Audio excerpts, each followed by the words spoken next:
భారీ షాక్ తగిలింది. చెన్నూరు మండలానికి చెందిన కాంగ్రెస్ పార్టీ సీనియర్ నాయకుడు మూలరాజిరెడ్డి ఆ పార్టీకి రాజీనామా చేశారు. బీఆర్ఎస్ పార్టీలో మూలరాజిరెడ్డి చేరనున్నారు. సుమారు 1000 మంది అనుచర గణంతో ఈ రోజు హైదరాబాద్లోని తెలంగాణ భవన్లో బీఆర్ఎస్ తీర్థం పుచ్చుకోనున్నారు. అసెంబ్లీ ఎన్నికల్లో కాంగ్రెస్ పార్టీ ఇచ్చిన సూపర్ 6 హామీలు, పార్టీ విధానాలు నచ్చి కాంగ్రెస్ పార్టీలో చేరి మంత్రి వివేక్ గెలుపు కోసం కృషి చేశానని రాజిరెడ్డి తెలిపారు. 2 ఏళ్లుగా ఒక్క హామీ అమలు కాలేదని అసంతృప్తితో రాజీనామా చేసి బీఆర్ఎస్లో చేరుతున్నట్లు ఆయన వెల్లడించారు.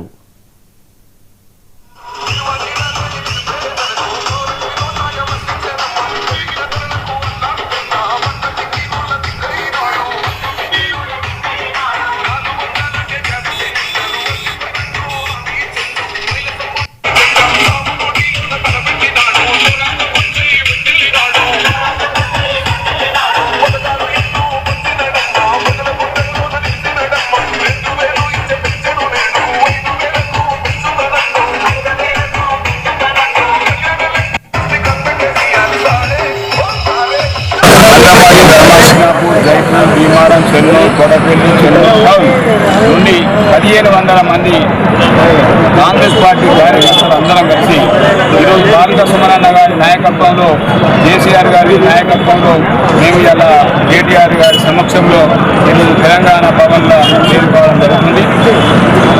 మిత్రులారా, తెలంగాణ ప్రజలారా, చెన్నూరు నియోజక ప్రజలారా అందరికీ కూడా నేను చేతులు ఎత్తి తల వంచి నమస్కరిస్తా ఉన్నా. ఈ నిర్ణయం తీసుకోవడానికి మీ అందరికీ తెలిసినటువంటి విషయమే. గత ఎన్నికలలో అతి తక్కువ రోజులలోనే వివేక్ వెంకటస్వామి గారు మమ్మల్ని నమ్మించి మమ్మల్ని వంచడం జరిగింది. తక్కువ సమయం ఉన్నప్పటికీ కూడా కాంగ్రెస్ పార్టీ శ్రేణులందరూ సీనియర్ జూనియర్ అనకుండా గ్రామ గ్రామాన తిరిగి పల్లె పల్లె తిరిగి బలోపేతం చేసి 23 రోజులలోనే 36,000 మా లీడ్ చేసినటువంటి చరిత్ర చెన్నూరు నియోజకవర్గానికి దక్కింది. అందులో ఆనాడిచ్చినటువంటి వివేక్ గారు సొంత మినీ పోస్ట్ పెట్టడం జరిగింది. రాజిరెడ్డి గారు మా కాంగ్రెస్ పార్టీ శ్రేణులందరికీ కూడా చెప్పాలని ఆనాడు చెప్పిన మాట 45 ఉద్యోగాలు, 45,000 ఉద్యోగాలు ఈ తెలంగాణలో ఉన్నటువంటి చెన్నూరు నియోజకవర్గంలో ముఖ్యంగా యువతకు నేను ఉద్యోగాలు కల్పిస్తా, చెన్నూరులో ఒక సిరామిక్స్ ఫ్యాక్టరీ పెడతా, అదేవిధంగా ఇంకెన్నో ఫ్యాక్టరీ పెడతా అని చెప్పడం జరిగింది.